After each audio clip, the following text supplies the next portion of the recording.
Hello and welcome to The Life You're Made For. I'm your host, Dr. Heather Pinney. Often our world feels reactive, confusing, and chaotic. On this show, we're going to slow down together. Take a breath, listen, and learn. We'll be joined in conversations with influential thinkers who will help us make new connections, understand our unique potential, check the beliefs we hold, and learn how to overcome unexpected challenges. I know that each and every one of us holds our own inner clarity, confidence, and courage, what I call 3C living and leading. So let's go after it together. I'm cheering you on. To dive deeper into the tools we discussed today, join the Grace Space Collective by subscribing to my emails. Go ahead and head on over to heatherpinney.com right now to get a free preview of my book, Grace Space, delivered to your inbox. Now let's get started. Hello, Jennifer. So good to have you on my show again. Hello, Heather. Thank you for having me. I'm honored. Yes, she is a returning guest, which we're so glad to have her. But we had so much to talk about last time that I thought, hey, could you come back on? And specifically, can you talk about really this idea of growth? So glad to have you here today. And we're gonna unpack some of this together. But before we do, I want to tell everyone a little bit of who you are and what you do. Jennifer is the president of Neptune Aviation Services, and she leads a dynamic team of aerial firefighting experts at Neptune. And Neptune is a primary provider of large air tanker services. Air tanker, for those of you who aren't familiar with the air world, the aerial world, those are airplanes. I had to learn that when I first came there. Yes, thank you. Services the United States Forest Services. And so they also have, that's one of their biggest customers. They lead a team of more than 210 people who are dedicated employees focusing on delivering world-class aerial firefighting services. And it's under her leadership that Neptune is innovating in the rapidly evolving aerial firefighting landscape, providing leadership there. Jennifer is transforming Neptune by cultivating a working environment of trust, by investing in cutting-edge technology, and by championing operational and safety excellence. So she's rocking it in the field. And the employees are just this amazing piece of what makes Neptune so great. Personally, she holds a Bachelor of Science in Business from the University of Montana, Bachelor of Arts in English Literature from University of Washington, and is also CPA certified. So she also began her aviation career working at Boeing, where she worked as a flight testing field and quality assurance. With over 25 years of experience in the aerial firefighting industry, Jennifer is recognized as a leader in the aerial wildland firefighting. Welcome, Jennifer. It's so good to have you. Oh my goodness. Thank you, Heather. That was a great introduction. And I am honored to be here. Thank you. Yeah, it's always fun listening to your bio read, isn't it? Yes. Well, yeah. Sometimes, I feel humbled too. Sometimes people read my bio. I'm like, ooh, she sounds amazing. I'd love to get to know her. Who is she? Oh my gosh. Yeah, it is really fun to have you here. And I love your commitment to the values of Neptune, which is really a firm handshake, a resilient spirit, and embracing family, all of which require ongoing growth. And I've had the privilege of coming alongside Neptune Aviation and Jennifer's leadership and the SLTs, the senior leadership team's leadership with over a decade now. And I've learned a lot from you all, and I know we've learned from each other. So one of the things that I have loved about you, Jennifer, is your commitment to growth. And this is a compliment, so take it as such. But there's very few people that I have said, wow, I think they're more zealous about growth than I am. So that is someone like you. As we look at our growth, or at least we have this commitment, kind of mind, body, heart, spirit, what that looks like to grow. And we're always talking about whatever aspect that we're working on. And she's an athlete and a runner. So it's just been so fun growing with you over the years. And when I thought about this topic of the discomfort around growth that's required for growth, for the stretching, I immediately knew I wanted to bring you on. So thanks for joining me today. Well, thank you. And I will say that I love our partnership because we both embrace growth. And sometimes people look at us like, it's a good thing and it's absolutely necessary. So thank you for having me, Heather. Oh, yeah. I think one of my favorite things with you in our commitment to growth, both personally and professionally, is I don't remember any time either of us have offended each other. And that's saying something over years. I feel like I tell you the truth, you tell me the truth, we move on. And we know it's coming from a place of, hey, this will make you better. I want to tell you this. Hey, this will make you better. I want to tell you this. And that is a rare find in a professional and personal relationship. So I love that about you, Jen. And I always welcome your insight into my own personal work. And I know that we've been able to share ideas back and forth with each other. Yeah, absolutely. Vice versa. And I wholeheartedly agree. Like that level of trust is something that's so important. And the ability to be able to give and receive feedback from trusted people is like, it's huge. So I appreciate you. Yeah. Thanks, Jen. You're right. I'm glad you brought up the trust. And that is really one of your own values as we kind of worked on that together. You know, mine's clarity, confidence, courage. But I know when we first started working together, it was really truth and trust. And that has really rung true for you to today, isn't it? Yes. I think it's interesting because I think through one of our exercises together with you as our leadership coach and trusted advisor, it was kind of like, what is our kind of roadmap on leadership, I think, compass? And so mine that I developed and has helped anchor me throughout the years is truth, trust, and transparency. So I think that through the years with your three C's, I think that has been just a great partnership to be able to work together and growing, me growing personally, us growing as a team together, and then growing Neptune. So yeah, I appreciate that.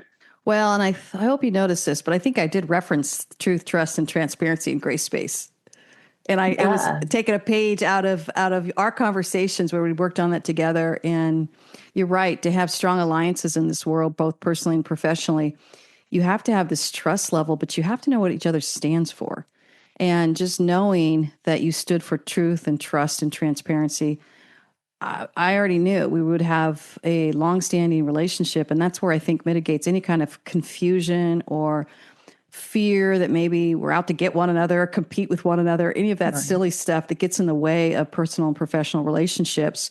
But there's always been this constant for one another, which allows us to really say the truth. And I don't think we take a lot of shortcuts when we say the truth. We're pretty transparent, aren't we? Just get to the point.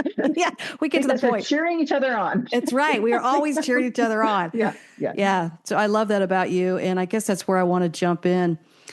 We have had the privilege of learning from one another and growing together. And I've loved how you've inspired my growth. I've loved how you've inspired your employees' growth. And let me just be clear, too. This is never anything about us having the answers or being perfect. It just means we're willing to show up and be better today than we were yesterday, be better this week than we were last week.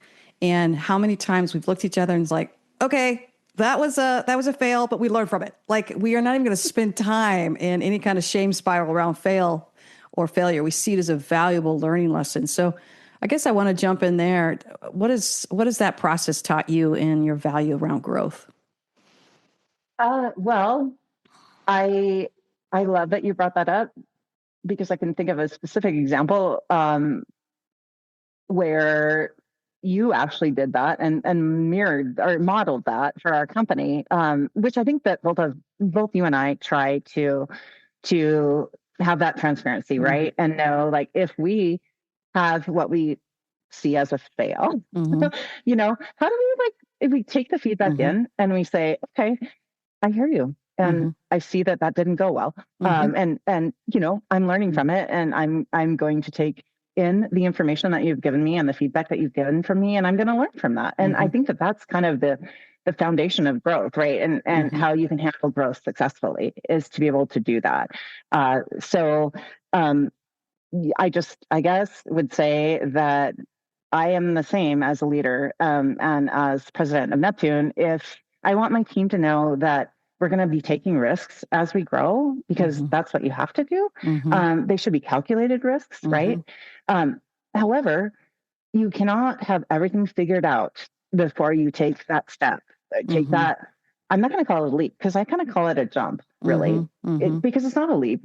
You're methodical in how you do it. You actually research what you're doing for your next step, but sometimes there can be a fail. And then we all regroup and we say, okay, that's fine. Let's course correct. And what did we learn from that? And that helped us all to grow for the next move that we make.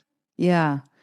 It's the essence, I would say, the heartbeat of gray space. I particularly think of trust versus fear. And in the work that I do with companies and groups and leaders, all of them are high achievers. And to be able to raise that safety level to innovate and take intelligent risks, and then also have that feedback door open to be able to learn together. Man, that's where I see incredible growth happen with individuals and with groups. And so you're right on. You're right on. It's not fun all the time to get some of the feedback, but it's so important to have that space of grace it emphasizes innovation, curiosity, grace versus being perfect and never failing and finger pointing when you do fail, or ridicule or blaming. These are all things that diminish anyone ever taking risks. And if we don't ever take risks, we will never grow. We will never get better. Absolutely. I think, Heather, that is probably what you just explained is the difference between that pacing yourself for growth and then when you are actually being pushed too hard. And it's pressure versus growth, right? When it's pressure, it comes down to like you start losing what you're going after, the why behind what you're going after. And you start feeling all of those negative things that you just mentioned. So it's about growth is about let's learn, let's move together, let's flex when we need to flex, pivot. Which could be maybe, well, I hate to call it a failure, but there could be an epic fail. And if we don't recognize it and we keep pushing forward, that's pressure. And that happens in business. It happens to people. And that's something that I want to make sure doesn't happen at Neptune, because we can't keep pushing an agenda or a goal or a profit margin that is about an end goal without realizing along the way we're growing, we're learning. We had to make a jump, not a leap, a jump to make a decision to grow our company or grow a certain, department. And we didn't have all the answers. And that's the thing that on one hand can keep people stuck because you need all the answers. You don't need all the answers. You need most of the answers. And then you move forward. Oh, I love that. You don't need all the answers. You need most of the answers. That's really good. And the answers will come as you take that step of courage and that step of trusting the process versus, again, going back to gray space, trust versus fear. You have to trust the process. You have to trust your people. You have to trust your own instinct. Doesn't mean you're always going to be 100% perfect. And as high achievers, and you and I are both of one of them, all my fingers pointing back, we don't like that, So we have to, I jokingly refer to, oh my gosh, the shame spiral's hitting because I don't like the feeling that I didn't get the home run or I didn't get the hit. And at the same hand, it's the grace I offer my own team. I'm an entrepreneur and I've got these really creative people on my team. I don't even call them fails. I just look at it and say, okay, this is a learning curve. What'd you learn? It's all I have to say. And they're like, I learned X, Y, Z. And I'm like, perfect. So we know we're not going to do that again. I just pause long enough to help pull them out of any kind of shame and move us into a learning process, because that's what is going to keep the innovation going. That's what's going to keep the growth going. And again, as me being an entrepreneur, I want my team to always feel safe in that they get to take risks and they get to miss it sometimes. And I try and even stay away from the word fail because it's a word that us overachievers like to use because we use it. We're using it in this conversation now. But at the same hand, the way I coach people is I'm like, that's not a fail. It's a learning curve. Like, let's talk about what you learned, because if you can focus on what you learned, you're not going to sit there and feel embarrassed and vulnerable and shame. Yeah, I think that's the absolutely perfect way to frame it, Heather. And exactly the same with my company. If my team, and I'll talk about my senior leadership team and my leadership team and all of the whole entire Neptune team, we want them to feel like, okay, we have to keep moving forward. We have to take reasonable risks, like calculated risks that make sense. And we have to be innovative and we want people to feel like it's okay to put forth your idea. We'll vet it and we'll vet it appropriately, but it might not be perfect and that's okay. And then it's like I know that you've taught us this, Heather, and it's 3-prong huddle, what we call the 3-prong huddle. And that's that before you do something, you're looking at it, right? Like you're analyzing it, and then during you're looking at it, and then after. And Mm-hmm. even in the during phase, like you're in the middle of the project, Mm-hmm. there's pivoting time, right? Mm-hmm. Oh yeah. And yeah. So Always pivoting. Yeah. Keep going. yeah. So I mean, if you had this grand plan, and Mm-hmm. which I believe in grand plans for Mm-hmm. sure, you have to plan. Um, However, in the middle of the grand plan, something is not meeting the Mm-hmm. plan or fitting in with the Mm-hmm. plan, then you come together and you say, okay, what's going on here? Mm-hmm. Do we need to pivot? Do we need to push forward? And that's where I go back to the pressure versus like growing. Mm-hmm. So if it's just we're going to push, that's pressure, right? Mm-hmm. Mm-hmm. Which I think is something you and I have talked about, and that's not growth. Like pressure Mm-hmm. is where you burn out. Mm-hmm. Growth is where you say, okay, we do want to meet this deadline, and we're unapologetic about that. Mm-hmm. However, if we have to think about, okay, we're pushing pause because something is awry here, and let's have everyone at the table here and let's discuss it, Mm-hmm. and let's regroup, let's pivot if we have to. Well said. And I want to be really clear too. The other side of the coin here. Just because we have grace for innovative risk taking and learning curves, it doesn't mean we have lowered standards or results. I want to be so clear on that. And I'll just use myself first as an example, and you can speak to your leadership as well. With my own team, they know my standards is super high. Like I don't want just okay or average. I want excellent every time, which means that when something gets off course, we slow down long enough to your point and have that 3-prong huddle. Wait a minute. We prepped this beforehand. We're in the middle of this. Let's either redirect this really quick or, oops, we got to the end of this and it's backfiring badly.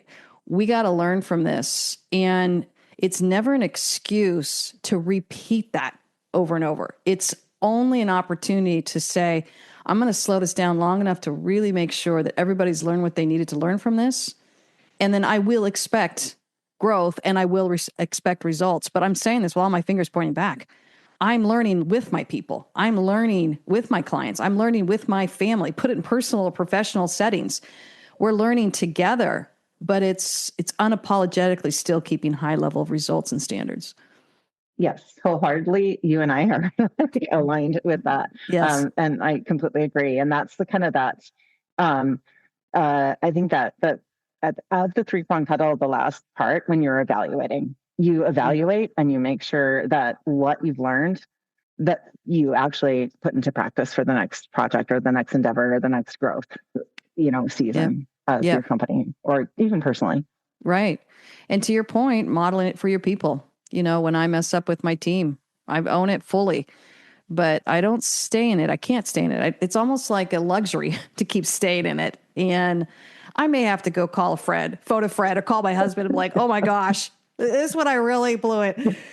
Like, help me just to reorient for a minute. But, to be able to step back into that and even give yourself the grace as a leader. And I have to work on that myself. Again, all my fingers pointing back. I will tell this to some people and then I will say, how would you coach someone else out of this process? It's like kind of practicing what we preach. Yeah. Yeah. And, well, I love because I watch you and, and you do practice what you preach. And I try to actually model that for my team as well. Mm-hmm. And my closest team is my senior leadership team. And that is that, you know what? It's okay. Like we just say, all right, this was a misstep. Mm-hmm. And it's okay. Mm-hmm. It's all okay. And we're going to learn from it. And I think that transparency, which back to my 3 T's, we'll call them. Yes. Yes. That is just, I think it's just welcoming innovation from them, welcoming the fact that they don't have to be perfect every time, and admitting that, okay, this was a mistake. Let's pivot before we take it to the very end and where pressure gets involved, where you're pushing it too hard. Yeah. Well, and I've loved that about you. I know in our work together, I have my 3 C's, clarity, confidence, courage, and yours is your 3 T's of truth, trust, and transparency. And boy, hasn't it served as like a North Star for us to keep orienting us, to remind ourselves not to be perfect, but to remember how we are growing and where we're growing toward. I always want to be a person with more clarity, more confidence, and more courage. I want to make sure that's syncing up with somebody who wants more truth, more trust, more transparency. Yeah. I mean, I think we've talked about this many times, but it is the reason why, I mean, you've been with Neptune for over a decade. So 10 years now, and friend to me personally and trusted advisor. And I do think that we sync up both on like the achiever level, but also on like, thank you for helping me more with the human factor level and leadership. But I do believe that at the core of it, we are aligned that way. And so I it's helped us and to help each other. Yeah. And I really appreciate that. And I think that lessons, I don't know if I want to call them lessons because maybe that sounds odd, but lessons you've taught me, lessons we've learned together has helped our team at Neptune get the three C's, get the three T's. And that's helping us raise up a culture at Neptune that's different. Yeah. And I'm hoping, and I know, I'm not just hoping, it is attracting the right people to our company as we grow. And that's really key. You know, you can have a person that comes in with the perfect resume that does not meet your culture, right? Doesn't meet like the firm handshake, you know, resilient spirit, embracing family, and won't really grow with you. And that could turn into, honestly, not the best experience. So I'm hoping that, well, we're working on that, and we're working on, I think we're getting there, where the culture at Neptune is about 3C living and 3T living, and also growth and understanding what growth means. Yeah, because it requires vulnerability, it requires trust. And I always tell people, you don't drift into growth. You know, let's just take our physical health, for example. I'm not going to drift into whatever, 12% body fat and muscles. I don't drift into that, right? It's something we create intentionality toward. And the same thing with growth in our personal life, in our professional life, as we look at really what's going on inside of us. And I always say leadership starts from within. We have to really pay attention to where we are heading. And I think that's why I love mission statements. I love leadership manifestos. I love my 3 C's. I love your 3 T's. I know another leader in our company has 3 R's, you know, and it's something that's constantly moving us toward the right direction.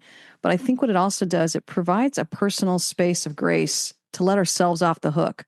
I'm not supposed to be perfect in clarity, confidence, courage. You're not supposed to be perfect in truth, trust, and transparency, but we're heading toward that way. And it's a form of accountability, you know, and when I am off or confusing or something like that, I've declared to the world, this is what I want to be. So you get to call me on it. But I will also return the favor. Right? Yes, right. Exactly. So to be in a working or even a personal relationship with someone like me, it is constantly about growth. And that's where I do like to sync up, because I want to make sure that we are being the best version of ourselves with every passing day. Yes. And that is how we sync up. And I do think that Neptune gets that too. And I think that our leadership team, thanks to like our relationship with you and also just how we deal with growth and how I'm trying to make sure that we're handling growth on a level where it's paced, and where people are able to bring their ideas in and actually, like you said, you know, not afraid, no fear of failure here, because it's not failure. I think that Neptune is a place that people are going to want to come to. And I think that my SLT, my senior leadership team, and our leadership team it has that truth, trust, and transparency, because we're able to have like what we talked about. It's just, I think it's great. Yeah. And I think that's the secret of success. And it's that constant, you know, beautiful tension we're holding, which is extremely high results, high achievement. I always say unapologetically, I go for excellence, unapologetically. But that is not an excuse to be mean to people. It's not an excuse to not let them innovate. You know, I've seen some of these people, and I won't partner with these companies flat out. Like I interview at the very top, the owners, the boards, and I'm like, if I feel a shame-based culture where people aren't allowed to innovate and learn, I don't even want to work there. Why would I want to come in there with my services, which believes so much in growth and truth and trust and transparency and clarity, confidence and courage? If I believe in that, how am I going to partner with them? I can't. It's impossible. So I think even just as we look at these values, again, it's not about perfection. It's about us all showing up to the table, rolling up our sleeves and saying, am I better today than I was yesterday? Yeah, absolutely. And I think that with Grayspace and how we've taken that into like part as a learning tool for us and just basically to enhance our culture, we feel the same way at Neptune. And I think that it's critical for your people to feel exactly what you said. And it is that tension between like, okay, I'm again unapologetically going for the blue ribbon, right? Right. And but there's times when I need to press pause and say, okay, I mean, are we pushing too hard? And that's that tricky tension. But that's where Grayspace comes in and says, okay, we're not shaming our people, right? We're not. We want them to bring in their ideas, and we're not. We're welcoming them in, and we're welcoming their ideas, and we're helping them know that we're a team here at Neptune, and this is how we grow because it's collective intelligence, and that brings us the greatest good for our company. And it's super exciting for me to have Grayspace and our values, and just that culture that I don't think it's common out there. And I'm just grateful to you for helping us with that, and that we're able to integrate that within our company. Yeah, well, it's been my privilege, and you have such dynamic people to work with that you're right. It's not out there. It's why I wrote the book. I just saw it missing. There's a lot of emphasis on emotional intelligence, but there's not a lot of ways to tell you how to grow your emotional intelligence. And so that's why I call them practices. I don't call them perfections. I don't call them achievements. I call them practices. We are always practicing. And there's 7 practices that we can focus on. And if we focus on any one of those at any point in our life, it helps us grow. And I guess that's where I want to move into. Can you share a season when growth felt genuinely uncomfortable for you, and you knew that discomfort was productive rather than a sign you were off track? Because our tendency is when we feel uncomfortable with something, we want to run the other way. And sometimes we need to, that's our fight or flight kicking in. But I guess, and as I work with people, and I struggle with this myself, I'm feeling really uncomfortable right now. Is this a good thing, or is this something that I have to listen to and get out of? That's hard. What's your thoughts on that? Yeah, I will say that is hard to kind of discern. Is this something that I need to listen to and run from because I'm feeling discomfort? Typically, it is not. It's usually something not to run from. And so I will. You and I have talked about this, but I will go back to early leadership days where I actually really struggled with conflict and what I'm repeating what we've talked about before, but what we call difficult conversations, which are actually necessary conversations. And I struggled with them because I felt that they might be hurtful to the person that I was having the conversation with, or the team that I was having the conversation with. And it was so uncomfortable that I didn't want to do it. I was just avoiding it until I realized that's not acceptable as a leader. You have to be able to have a necessary conversation, and it truly is critical for a person to grow. It's critical to build strong, trusting relationships with anyone you're leading, any teams you're leading, or any peers. And so once I wrapped my mind around that, and that the discomfort was just that I was feeling like I didn't want to hurt somebody. Yeah. But that was really not the truth. The truth was the conversation was necessary. And if I had the conversation in a way that that person can hear me, in a way that was empathetic and transparent, and I think to a certain extent, a little bit vulnerable, it really would be received well, and it was the best thing for them. And so once I wrapped my mind around that, I wouldn't say the discomfort completely went away, but it became manageable. And then I moved through it. And now, it's fine. I know it's what's necessary. And so I guess I wanted to describe that as more of a leadership led growth, discomfort that I pushed through. I love that. And then can you give us a little bit ideas of what you needed to push through? And I'm saying this because in the work I do, some people don't push through. It's too hard. It's too uncomfortable. It's too scary. It's too vulnerable. And I have to respect that. And I always respect it. And I'll say this for myself. I don't want to push through on some things, right? Like, I don't want to point fingers at anyone else. I want to own the fact that, no, this is just too uncomfortable for me. What are some things you do to manage that discomfort and help you push through? Yeah, well, I would say a couple things. First, I think you have to have people around you. You have to have a team to check your discomfort level, and to be able to feel like you have trusted leadership around you, like my senior leadership team, or you, Heather, as my trusted advisor and our leadership coach, to be able to check what your feelings are, because it's not always easy to evaluate that yourself. Yeah. It's really hard, quite frankly. That, and then just to think about, okay, I know we've talked about this before, but is this discomfort something that is warning me about something, or is it something that I just don't want to do because I just don't want to get up and run because it's 6 a.m. Yes, I just don't really want to. I think we as human beings can understand that. Like we can go, okay, I really don't like this, but why don't I like it? Why is it uncomfortable? And have that just dialogue with ourselves. But then I do think you need a team around you to check it. Gosh, I love that you said that, because that's where I was going to go. There's 3 areas in my life that I am really growing in. And I realized I was feeling stalled, and I was feeling frustrated, and I was feeling just kept running into kind of a brick wall. That's usually a sign that I'm trying to do too much on my own. And I've learned this as an independent person and a high achiever, and just the pride I take in pulling myself up on my own bootstraps. Well, that really turns into pride and ego for me that works against me. And so I literally have 3 coaches in my life right now. Like, this is how much my learning curve is.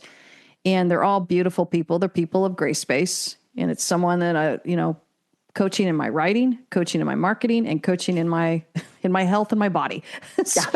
And I'm showing up for all 3 of them because I am just clear that I want to grow, but I also let myself off the hook that, man, I need a buddy. I need someone, and I need an expert in this area. If I knew how to do this, I would have done this. And I also need someone that's kind of guiding me and letting me know that, okay, here's the next steps for this. Because I think that's where I want to encourage people. It's okay. You're not cheating if you bring in someone to help you. No, you're reaching for the answers to the test, which isn't cheating, but it's part of this. Let's call it the study process. Yeah. And I mean, I think it's critical, and I think that where growth can become overwhelming is when we isolate ourselves, and when we don't reach out and have our team around us. That's when it can become. This is going to maybe sound. I don't know how it's going to sound, but it might become all about you, when you're, and that's horrible. And that's so stressful, and it's not healthy, and it's not healthy, especially for you. It's not healthy if you have a team, that you're leading, because it's not all about you. It's just not, but the stress can feel that way when you're not reaching out for help. And when you don't bring in your team and let them know what's going on, and actually have the trust to show up, show up actually every day consistently for your people.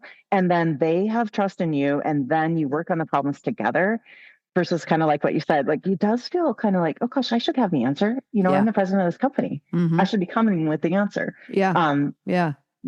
But maybe not always the case, right? Not always the case. My people have the answers.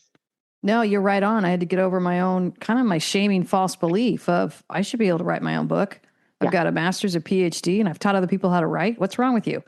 I think it took me several years to just say, it's okay, Heather. It's okay that you don't know, you cannot do this on your own. You cannot seem to get started. Go get some experts. And to this day, every book I write, I bring in experts great editors, great great thought leaders that helped me formulate where I want to go with it. And I thought, if I had never brought anyone else in, I would not have, I've got 4 books out now. I would never have had those books written. And that's, I guess I want to give people that permission to reach out for experts and don't wait too long, because it does this number on you where you start spiraling down, you start doubting yourself. And then you let go of the very dream or the vision you have for your life, because you bought into this awful belief that somehow you're supposed to figure this out and do this on your own. Yep. Yeah.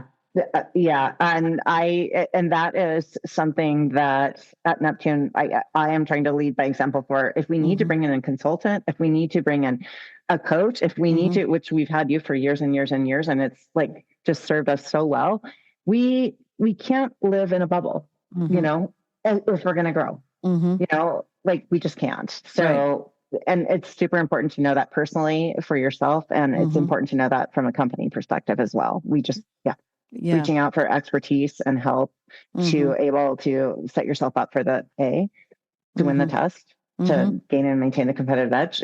It's how you do it. Yeah. Yeah. And to grow that collective clarity and that collective results, the collective win. Right. Yeah. I was thinking too, there's 3 questions I do ask myself when I'm trying to ascertain whether this movement forward is productive or whether it's something that it's alerting me to get out of a situation. Yeah. But there's 3 questions I ask. So I guess I want to put out in the audience there is this shaping me? Is this strengthening me? And is this aligned with who I'm choosing to become? That helps me power through and kind of dig down deep and get that grit where, no, writing a book for me is not easy. Starting a company was not easy. I'm facing some other huge challenges now, putting on conferences. They're not easy.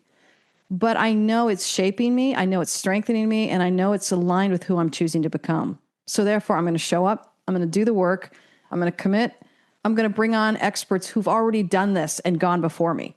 So I think as we step into that in leadership, you're right on. If we don't model it, we create a leadership lid. And I've watched you model that with your people. But I think as I look at your style of leadership, I want to see, what have you learned about yourself as a leader? And especially when you're tempted to relieve the discomfort.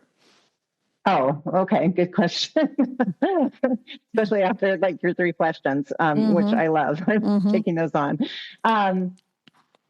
I think what I've learned is that with discomfort, if I'm really tired or fatigued, or my team is really fatigued, I think there's a tendency to push like growth away and discomfort away and just, not take it on. And I think anytime there's fatigue, that's a little bit overwhelming. Whatever the growth is becomes sort of bigger than it is, right?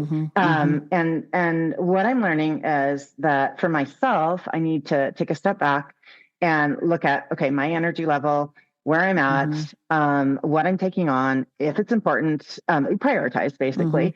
But then also, I think work through, don't look at the end. Like my brain jumps to the end, like, okay, we want this new project.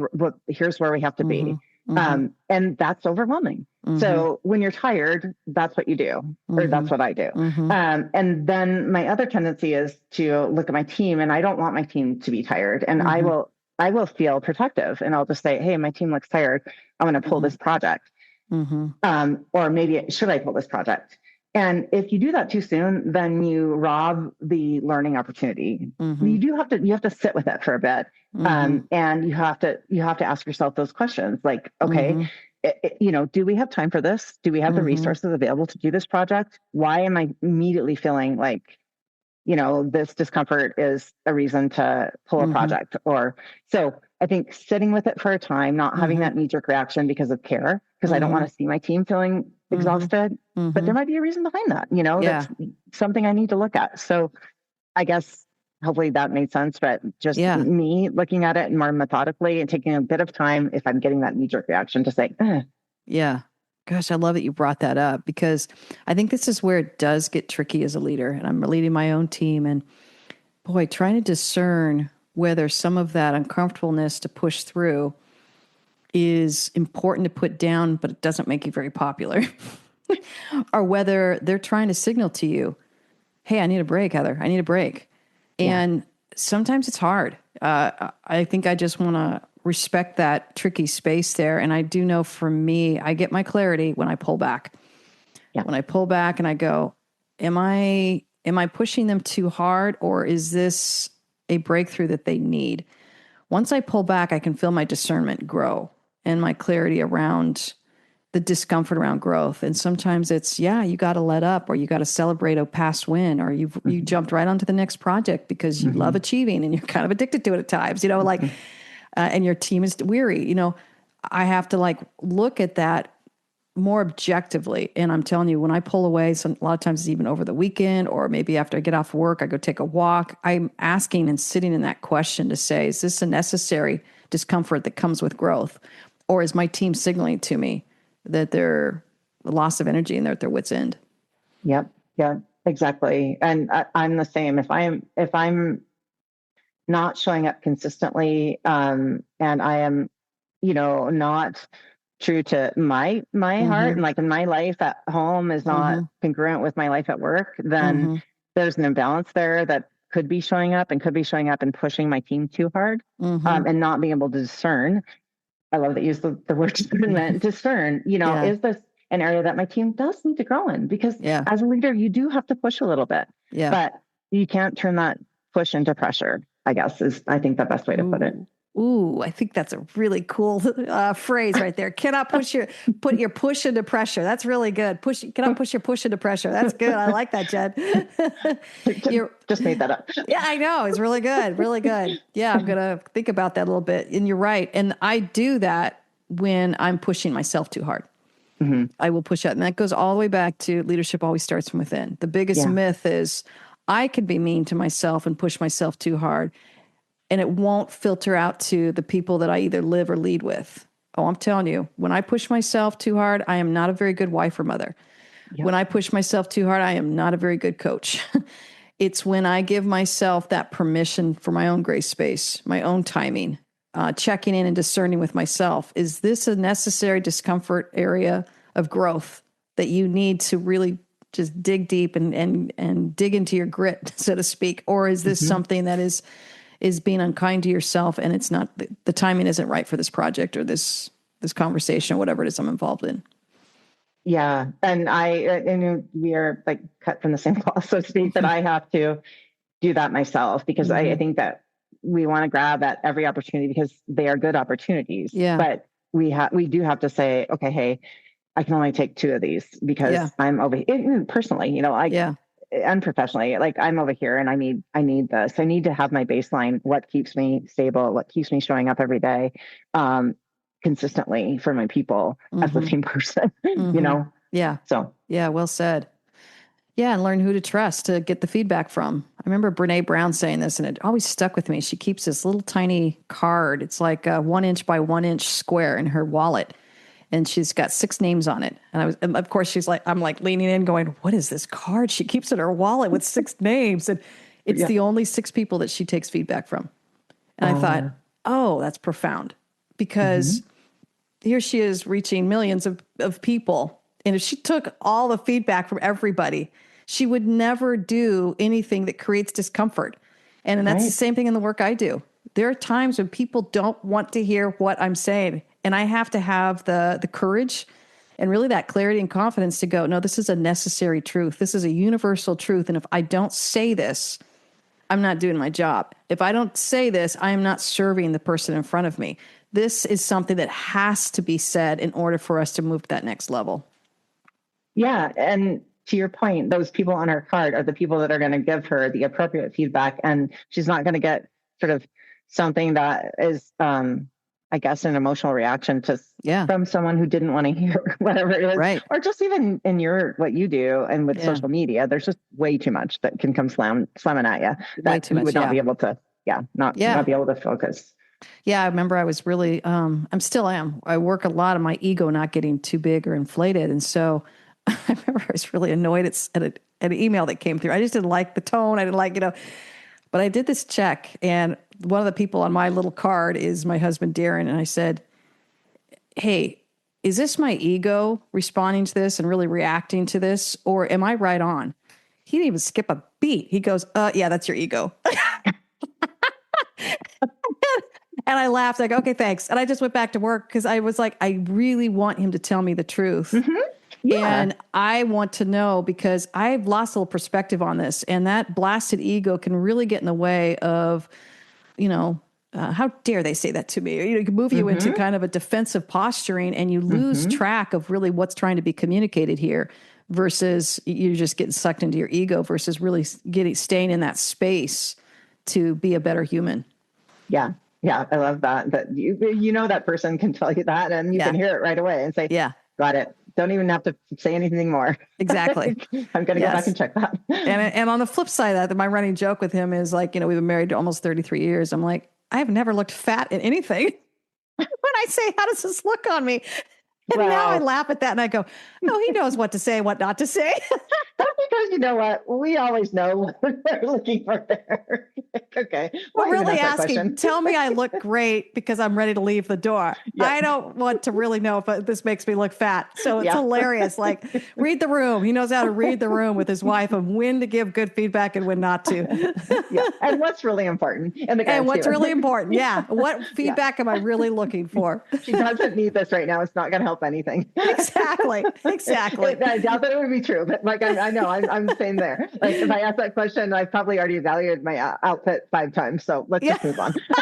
Exactly. There's something we're looking for. And I remember even when I was pregnant and everything, I'm like, oh my gosh.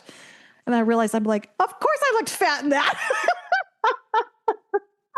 But God bless him. I just needed to feel good about me when I went out that door. Yep. That's important from your trusted advisor there. That's very important. Yeah. Know how to deliver the feedback and know the timing on the feedback. And what's important about it. What's important about it. Exactly. Yeah. He knew what I was really asking, Yes, exactly. And that's really what you're getting at, it's like, what is the true question here? Yeah. Yeah, exactly. Yeah. Yeah. And same thing with like, on that card, those people, I'm like, hey, did I mess up? I already know I'm asking someone who isn't going to rub my nose in it. They're going to say, yeah, that was kind of weird, but I love it. And you're going to be okay. We're going to learn from it. And we laugh and we move on. We're like, okay. Yeah. So I think it's that feeling too of like, I don't ask people who live in shame. I only ask people who live in grace because they will tell me the truth, but they'll also give me the permission to learn and grow from it. Yep. Yep. Yes.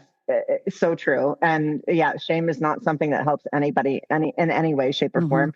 And grace, it does. Like, so anyone who is given, well, hopefully feedback in a place of grace, like you just, from a trusted person, you take it and you learn and you grow and you get better. Yeah, exactly. Huge. Well said. Yeah. Well, Jen, this has been such an awesome conversation. I think as we wrap up, I want to ask you this question. What practices do you do and you can do daily, weekly, monthly, annual, those are the 4 categories I'm always constantly trying to monitor with all the growth that I'm doing in my life. But what practices help you stay present and grounded and helps you really let go of any kind of insecurity or need for approval but you're really focused on what it is that you need for growth? I think I'm going to start like from the work perspective and what I practice daily, and weekly and monthly and annually, but I won't go through all that. But, I really like to have a plan, for myself, and a plan for my team and a plan for the company and a vision. I know that you've seen that about me. I think that helps me stay grounded in the why of what we're doing as a company. So then if something comes shooting at us, I'm not going to be reactionary because I've already thought about why we're doing what we're doing. Not stuck. We can flex and we can pivot if we have to. But I think being methodical about planning all that out with my team is really important for staying grounded, to show up my true self every day. And then personally, I make sure that I have my loved ones around me, and I have time for that, even though there are seasons in business where like, it might get shortened up at one point, but then, you open up your arms and make sure you have it. You cannot sacrifice that. You can't sacrifice that support at home and that love and that family dynamic. And then I think that physical health is incredibly important for me. Mm-hmm. I think it's important for everyone, but for me, it's always been part of my life. And Mm-hmm. I don't, I pack my backpack every day and put it in my car so that I don't, because once you have a routine like that established, you might be tired after a long day, but your backpack's in the car. You don't have to say, I'm going to go home and get my backpack, because then you get home and then you're like, well said. Maybe not happening. So all of those I sort of I am intentional about making sure I incorporate in my day, month, week, year, life. Well said. Yeah, it makes me think about what I do, and I think you captured it so well in your explanation. But I think I have to do something daily for my body, something for my mind, something for my heart. And I think about even today, I was on my upper patio early in the morning, just reading something that inspired my heart. And listening to something that inspired me. I was by my water, by my fountains, and just having that space to like regroup, and then being able to have connections on the social side. You've inspired me on that too, because sometimes I get working so hard and then you're like, okay, I'm going to go play. And I'm like, well, good for you. I guess I get to go play too. I don't know why I don't give myself that permission, but having that space, it heals your heart, and it reminds you that work isn't everything. And even the stressors at work are nothing compared to not having a beautiful, loving social world around you. I mean, you don't ever want to replace those. So, and I think about that. And then the mind, I'm always reading something. So it's that mind, body, heart. I think daily, if I don't have some sort of nurturing around that, and sometimes in the past, I've had the tendency of just push my body so hard, and then I don't feel good. Literally, physically, I'm not doing well. And that's where I've hired my own coach in that, going, I want someone that I have to show up for 5:30 twice a week and making me get out of bed and talking to me about my body and supporting me in a way that's just making me feel really good about my forward movement, not punished, not shamed or anything, but just like, what a great partner that I'm having. And that just helps me keep my body at the forefront and making sure that I'm mind, body, heart. That way I can lead people into their own mind, body, heart, and I can help them take care of what it is that's going to make them a whole person. Yeah, same, agree. Oh, Jen, so great talking with you today. All right, as we leave, what encouragement do you want to leave everybody with? Well, I'll leave everybody with, growth is difficult sometimes. It can be uncomfortable, but growth is necessary, both for yourself personally and for whatever you're aspiring to in life. You can't stay stagnant. It's no way to go. And growth brings you happiness, and growth, it's just really important. And it's important to be able to sit in the discomfort and move through it, and, make sure you're moving towards your goals in life. I love that. I'll tag on to, clarity is about knowing what we want, who we want to become. Confidence is really the beliefs that surround that. Courage is about taking action. And it's a really important last step. And if we don't step into our courage, what happens is our courage muscle starts atrophying. And with every little baby step we do with our courage, I promise you, you keep showing up for that and showing up for your growth, you will be a very different person in 5 years, 2 years, sometimes 2 weeks.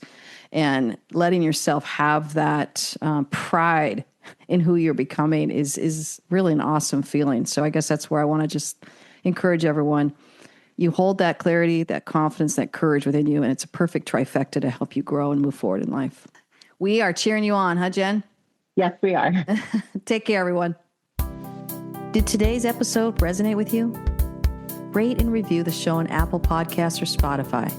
And don't forget to subscribe to receiving emails at heatherpenny.com so you never miss a moment of growth. Cheering you on.